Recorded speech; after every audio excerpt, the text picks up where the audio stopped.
The SEC auditor walked into our lobby at exactly 9 a.m., asking for me by name. Problem was, I'd quit 3 days earlier, and nobody had bothered to tell the federal government. But I'm getting ahead of myself. Let me back up.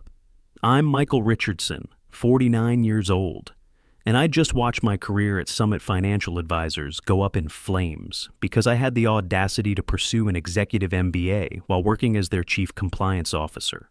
20 years in compliance, 8 years in the Navy before that, and they fired me for cultural misalignment. What they really meant was I wouldn't play their nepotism games.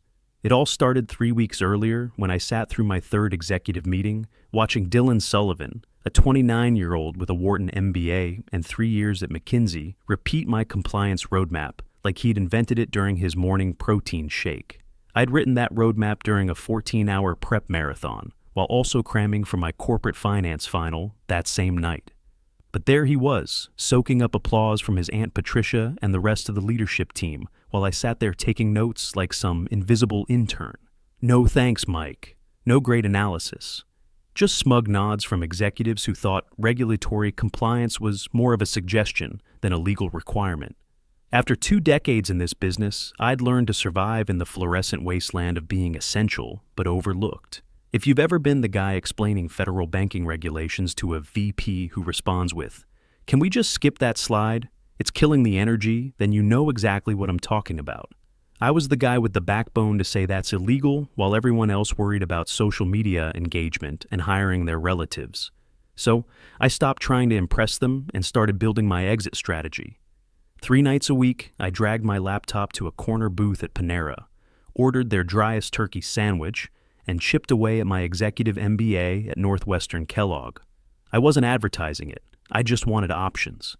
The office had become a parade of incompetence, where success was measured by who laughed hardest at Patricia Sullivan's corporate buzzwords, or complimented Madison Sullivan's latest innovation initiative. Madison, Patricia's 25-year-old niece with a Stanford MBA, had been appointed head of culture and innovation, which was code for young person with influence and zero understanding of what a chief compliance officer actually does. She started showing up to meetings in designer blazers, asking questions like, "What's our emotional alignment with regulatory frameworks?" Meanwhile, I'm trying to prevent us from accidentally violating 3 sections of the Investment Advisors Act. She didn't like me, I didn't play her games, I didn't get excited when she suggested putting motivational quotes in our compliance manual. The woman once said, "Let's make compliance feel more intuitive," as if the SEC gives participation trophies for good vibes. I tolerated it, kept my head down. I knew they didn't understand what I did, not really, but they liked that I was quiet, reliable, predictable. I answered emails at midnight, took calls when they were too scared to talk to auditors, and rewrote filings they'd screwed up, trying to make them sound more dynamic. The truth is, I was the legal duct tape holding together a yacht made of glitter and wishful thinking. They thought I'd never leave. That was their biggest mistake. It happened at the Q3 company celebration, some overpriced event at a downtown Chicago hotel. We were in this courtyard setup, celebrating quarterly numbers that nobody could really explain. The theme was innovation through collaboration, which basically meant overpriced appetizers and forced networking while a DJ played sanitized classic rock. I was standing off to the side with a club soda because I had an accounting final later that night when Madison found me. She floated over in her yellow power suit, wearing that tight smile she saved for people who drove used cars. "Oh, Mike," she said, putting her hand on my arm like I was about to collapse. "I heard you're still doing that MBA thing. How ambitious." She tilted her head like a confused golden retriever. "Don't take this the wrong way, but isn't it kind of unprofessional? We need people fully committed to Summit Financial, not chasing side projects during work hours." That last part hit like a slap. The conversation around us went quiet. Someone actually stopped mid-chew on their shrimp. Then came the laughter. That polite, nervous chuckling people do when they know something's mean but want to stay in good graces. I didn't say a word, just smiled, nodded, and took another sip of my soda. Let them laugh, let her win the room. I'd already hit my expiration date in their minds anyway. The real kicker? That comment wasn't random, it was planned. Because 4 hours later, still in my suit from the party, I got called into HR. The HR director had the energy of a meditation app and the vocabulary of a malfunctioning chatbot. We've observed some growing misalignment, Mike. Cultural divergence, she said, like she was diagnosing a rash. You've been so heads down lately. It's like you're not really present with the team. I could have laughed. Not present? I was the only reason half our filings hadn't been shredded by regulators. You're obviously very competent, she added quickly. But sometimes competence doesn't translate to cultural fit. I asked one question. Who's replacing me as Chief Compliance Officer? She blinked. Oh, well, legal will absorb your responsibilities. Madison is really passionate about regulatory frameworks. That woman thought a whistleblower was a referee position. That's when I knew I wasn't signing anything. I walked out of HR that night knowing something they didn't. You can't just hand off Chief Compliance Officer duties like passing around office birthday cards. You have to file it, register it, notify the federal government. Until you do, the last person on record is the one they hold responsible. That was still me. The next morning, I came in like any other Tuesday.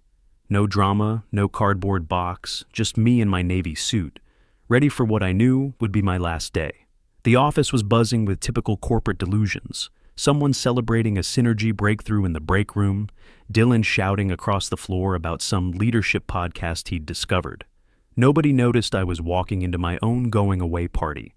I'd already backed up everything personal from my laptop the night before. A folder of tax documents, a photo of my German Shepherd, a draft of my MBA capstone titled Regulatory Gaps in Digital Asset Management. Funny how prophetic that would turn out to be. I went straight to my office, shut the door, powered on the machine one last time. The system took forever to boot. It always did on Tuesdays. Some overnight update that usually broke 3 things to fix 1. I had work to do before they figured out what was coming. I opened my email, hundreds of unread messages, half urgent, most pointless. Several from legal, still trying to get clarification on my flag concerns about cryptocurrency investment thresholds. Something I'd warned them about 2 months ago that nobody wanted to hear because it might complicate their new digital asset strategy. I deleted them all, every single thread, every warning I'd sent, every cover-my-ass email that showed I'd done my job. Gone. Then I drafted one final email, clean, precise, unemotional. Subject, departure notice, immediate, to legal, HR, CEO, compliance team. Dear all, this message serves as formal notice of my immediate resignation from the position of Chief Compliance Officer. My access credentials have been relinquished and all materials have been returned to company custody. Please ensure Form ADV is updated accordingly to reflect this change with the SEC within the required 30-day period. Wishing you continued success. Best, Michael Richardson. I read it twice. No drama, no bitterness, just surgical language. The way compliance is supposed to sound. Cold, clear, final. That little mention of Form ADV was my insurance policy. If they were smart, they'd catch it. If they weren't, well, that was their problem now. I hit send, stood up, grabbed my badge from the desk. The metal was warm from morning sunlight streaming through the blinds. I walked it to reception, placed it on the counter, handed my laptop to Ashley, the receptionist. Sweet kid, recent Northwestern grad, who actually understood what compliance meant. You're leaving for the day? She asked, looking confused. No, I said, I'm leaving. Ashley blinked. Like, leaving. I smiled. Exactly. And then I walked out. No speeches, no awkward staff gathering, just the sound of my dress shoes on polished concrete and the knowledge that every step away was one closer to fresh air. What nobody in that building understood was that my Form ADV reference wasn't just a courtesy reminder. It was a 30-day countdown timer. If they knew what they were doing, they'd panic, call their lawyers, get on the phone with the SEC immediately. But I knew them. I knew their priorities. If it didn't show up on a dashboard or explode in Slack, it didn't exist. They wouldn't read the email carefully. Or worse, they'd read it and not understand it. That's the real danger of arrogance. It doesn't just make you blind. It makes you comfortable being blind. I walked 3 blocks to a diner, ordered black coffee and eggs over medium, opened my MBA notebook. That morning's topic: strategic failure as leadership dysfunction. I underlined it twice and started taking notes. The morning after I walked out, my phone buzzed at 6:47 a.m. Not a call, a screenshot from Ashley, still stuck inside the glass prison. A Slack thread so tone-deaf, I could practically smell Dylan's cologne through the screen. Dylan, Mike's out. Let's have Madison handle compliance for now. She's already running innovation. How hard can it be? Ashley, don't we need to file something official with the SEC, like Form ADV amendments? Dylan, we'll circle back. Let's focus on team morale. No need to spook people. I stared at that thread for a long time, coffee getting cold. The word morale in that kid's mouth was like glitter on a coffin. Madison, the self-proclaimed regulatory visionary who once said compliance is just fear-based thinking, was now covering federal oversight like it was weekend babysitting duty. For about 10 seconds, something twisted in my chest. Old reflexes trying to make me intervene, warn someone, care. I'd spent 20 years patching holes in their boat while they danced on deck, handing each other participation trophies. But companies don't love you back. They send HR to break up with you, then replace you with someone who thinks synergy is a compliance strategy. They'd always treated regulatory requirements like annoying seatbelt alarms, something you ignore until the car crashes. Now, they'd given the keys to someone who didn't even have a license. I opened my laptop, not theirs, and started working on my capstone in earnest. The title was crystal clear now. The Illusion of Oversight: How Executive Negligence Creates Institutional Risk. Meanwhile, inside that glass monument to bad decisions, things were unraveling fast. Legal tried to schedule meetings with Madison about upcoming SEC reporting obligations. She declined, said she was swamped redesigning our client onboarding experience. Ashley, God bless that kid's underpaid soul, kept pushing. She flagged that without a properly registered chief compliance officer on file, Summit could be in breach of SEC Rule 206-7. Patricia's response came back within minutes. I don't have time for hypotheticals. There it was. The magic trick executives pull on themselves. Treat every warning like a mood killer until it becomes a subpoena. Ashley tried one more time, this time with a detailed email. Here's what we're filing under Mike's name. Here's what hasn't been updated. Here's the actual regulation, highlighted in yellow. She got pulled off the compliance thread within an hour and reassigned to client experience optimization. You can't make this stuff up. Madison sent a company-wide email that afternoon. Subject: Compliance is a mindset, with some quote about being your most regulated self. She attached a photo of a cat wearing glasses with the caption, "This could be you if you follow the vibes." That email ended up on LinkedIn. People actually clapped in the comments. Ashley messaged me on my personal email, hesitant, probably worried I'd report her. I know you're not here anymore, but I wanted to say you were right about everything. They're not listening. I didn't reply. Not because I didn't care, but because I finally realized it wasn't my mess to clean up anymore. There was a time I would have marched back in there, files in hand, ready to save the ship. But ships captained by clowns deserve the iceberg. I didn't need revenge, I just needed distance. But karma had already packed its briefcase and started making calls. It hit my inbox around 2:17 p.m. on a Thursday, tucked between LinkedIn spam about digital transformation partnerships and an alumni newsletter I never read. At first, I almost deleted it. The sender looked familiar, but vague. James Morrison, Associate Examiner, SEC Chicago Division. We'd crossed paths at some compliance roundtable last year. Former Marine, serious guy, asked good questions about cryptocurrency oversight. Now he was in my inbox. Hey Mike, heads up. We're dropping by Summit Financial tomorrow morning for a routine examination. Random selection, nothing major. Hope you're well. Semper Fi. I stared at it, read it again. Let the words sink in. Random examination. Tomorrow morning. I smiled, not a smirk, not a laugh. The kind of smile you give when your opponent forgets your rook has been sitting behind their king the whole game. I type back, "Hi Jim, appreciate the heads up. I'm no longer with Summit as of last week, resigned Tuesday. Please coordinate directly with their legal department. All the best, Mike." Ura, no emojis, no exclamation points. Just the clean blade of professional detachment. Then I opened a new email to my attorney, Subject: FYI, SEC contact. Body: heads up. Looks like they're walking into a storm. No registered CCO on file. No transition documentation. Timing couldn't be better. Let me know if we need to get ahead of anything. I've got records of everything. I hit send and closed my laptop. Sat there listening to the hum of my refrigerator, occasional car doors slamming in the parking lot. A breeze came through the window and shuffled my MBA notes like they were waiting their turn to matter. That night, I slept better than I had in months. At exactly 9 a.m. the next morning, James Morrison walked into Summit Financial's lobby.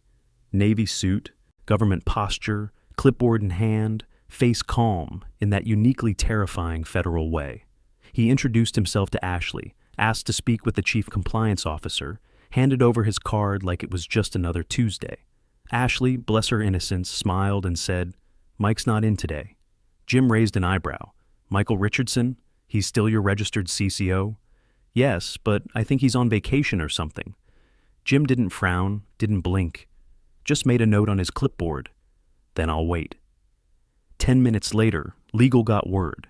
A paralegal came running into the general counsel's office, breathless, whispering about an unannounced SEC examination, asking for Mike specifically. Within 60 seconds, 3 lawyers were flipping through binders like it was 1995. Patricia got yanked out of her morning latte meeting. She walked into the conference room, where Jim was now seated, calmly reviewing some brochure someone had mistakenly given him about innovation through collaboration, our summit promise. He looked up, polite as ever. "Morning. We're conducting a routine examination. Shouldn't take long. I just need to review recent filings with your chief compliance officer." Patricia blinked twice. "Mike no longer works here." Jim made another note. "I see. Then who's been designated as CCO on your Form ADV since his departure?" The silence was deafening. Someone from HR muttered something about transition planning. A junior associate fumbled with his laptop, trying to locate any official documentation. Madison, still blissfully unaware in some coffee shop across town, had posted an Instagram story 20 minutes earlier. "When you choose innovation, regulations adapt. Disrupt compliance." Jim folded his hands. Just to confirm, since Michael Richardson is still the registered CCO on file, any submissions made after his resignation would require immediate amendment. Depending on the nature of those filings, we might be looking at potential violations of Section 206 of the Investment Advisors Act. Patricia tried her PR smile. "I'm sure this is just administrative oversight. We have a very robust culture here." Jim cut her off without raising his voice. "Culture isn't compliance, Ms. Sullivan. That's when legal started sweating real sweat. Not the glossy discomfort of bad press or investor complaints, but that gut-cold realization that something had gone fundamentally wrong and there was no cheerful Slack channel to spin it away. Someone finally pulled up the SEC database. Sure enough, Chief Compliance Officer Michael Richardson, status active, last Form ADV update 5 days ago, including revised cryptocurrency investment thresholds and updated AUM figures. Filed under my login credentials, after my resignation email, after my badge was returned. The room froze because, legally speaking, that was a false filing. Jim didn't yell, didn't pound the table, just leaned back in his chair like he'd seen this movie before. "I'll need to open a formal inquiry." Patricia's hand shook. Reaching for her water bottle, Dylan burst into the room, probably summoned from whatever podcast he'd been listening to. "What's the situation? Can we get you anything? Coffee? Pastries?" Jim looked at him like he was a child who'd wandered into surgery. "Are you the current chief compliance officer?" "Well, no, but I'm head of strategic operations, and Madison handles our regulatory culture." "Where's Madison?" Silence. "She's remote today." Jim made another note. "I'll need to speak with whoever's been handling compliance responsibilities since Mr. Richardson's departure." More silence. That's when Ashley, God bless her, spoke up from the doorway. "Nobody has. They just kept filing under Mike's name." The temperature in that room dropped 10 degrees. Out in the world, I was making breakfast, scrambling eggs, listening to NPR. My German shepherd was barking at a squirrel outside. I had jazz playing in the background and my notebook open on the kitchen table. I flipped to a fresh page and wrote, Chapter 5, The Consequences. Underneath, I jotted the first line. Never let someone else sign your name, especially after you've already left the building. I took a bite of toast and smiled. In that conference room, they were just starting to understand the mess they had made, but they had a long way to fall. The headline came through around 1:23 p.m., just as I was reviewing notes from my portfolio management class. A notification from Financial Planning magazine. SEC opens inquiry into Summit Financial over. CCO filing irregularities. I almost laughed. Almost. Instead, I just leaned back, took a slow sip of coffee, and clicked the article. The write-up was short and brutal. Classic financial press. Dry tone, lethal implications. The Securities and Exchange Commission has opened a preliminary inquiry into Summit Financial Advisors after discovering regulatory filings listing former executive Michael Richardson as Chief Compliance Officer days after his resignation. The filings include quarterly asset adjustments and cryptocurrency investment disclosures now under review for potential misrepresentation. That word misrepresentation was doing serious damage, and it hadn't even hit Bloomberg yet. My phone buzzed constantly for the next hour. Missed calls, texts, screenshots. 2 different reporters sliding into my LinkedIn DMs with messages like, Hi Michael, would you be willing to comment on the recent SEC activity at your former firm? One even added a little fire emoji. Classy. I didn't reply to any of them. Instead, I copied the headline and pasted it into the top of my capstone draft. I'd been workshopping the opening for weeks, trying to make it feel grounded and relevant. Now it started with, in 2025, a mid-sized financial firm became a case study in executive liability, not because of whistleblower leaks or malicious fraud, but because they failed to understand what a chief compliance officer actually does. It was perfect, really, because just last semester, I'd submitted a preliminary paper on regulatory chain of custody in wealth management firms. My professor had written in the margin, interesting hypotheticals, but highly unlikely in the real world. I was tempted to forward him the article with a smiley face. Back at Summit, I could only imagine the chaos. Someone in legal had surely started digging through archived emails, panicking over every message that used the phrase on Mike's behalf. Investor relations must have been fielding calls like a 911 dispatcher, every client with serious money wanting to know if their last report had been signed by a ghost. The stock dropped 11% in 3 hours. By end of week, it was down 18%. That Friday, an internal memo leaked announcing that Madison Sullivan had transitioned to external consulting opportunities. No goodbye party, no wine emoji-filled farewell post, just gone. Patricia issued a statement about organizational restructuring to better align with regulatory expectations. Dylan lasted 2 more weeks before getting demoted to junior analyst, probably spending his days updating Excel sheets instead of pontificating about leadership podcasts. Meanwhile, I was sitting in a quiet seminar room at Northwestern, discussing the final formatting of my capstone with my MBA advisor. He read the new title aloud, Collapse by Design, A Study in Executive Negligence and the Power of Walking Away. He looked up and asked, Was this inspired by current events? I just smiled. You could say that.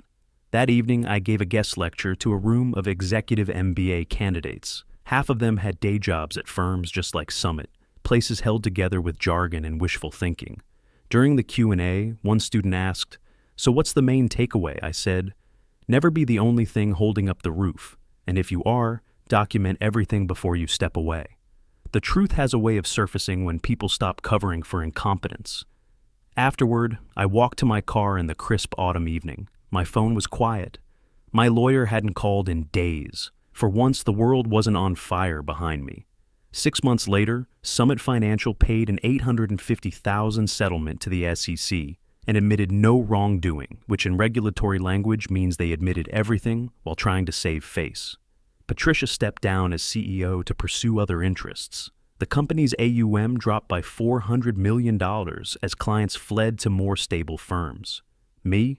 I opened Richardson Compliance Consulting, specializing in cryptocurrency regulations and military contractor oversight.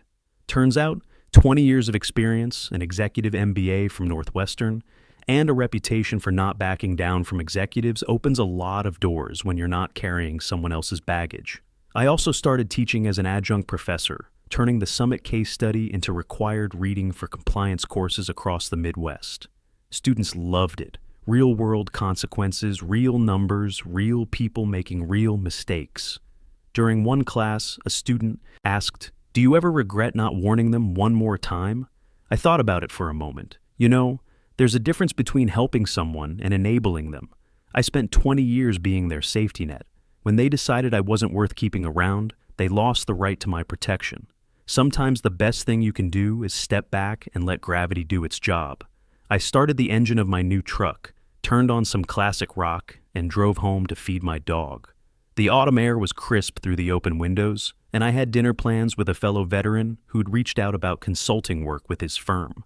Justice didn't come from dramatic confrontations or angry emails. It came from documentation, patience, and the quiet satisfaction of watching arrogance meet its match in federal regulation. Sometimes the best revenge isn't revenge at all. It's just stepping out of the way and letting people face the consequences of their own choices. And next semester, every compliance student in Chicago will know exactly how that works.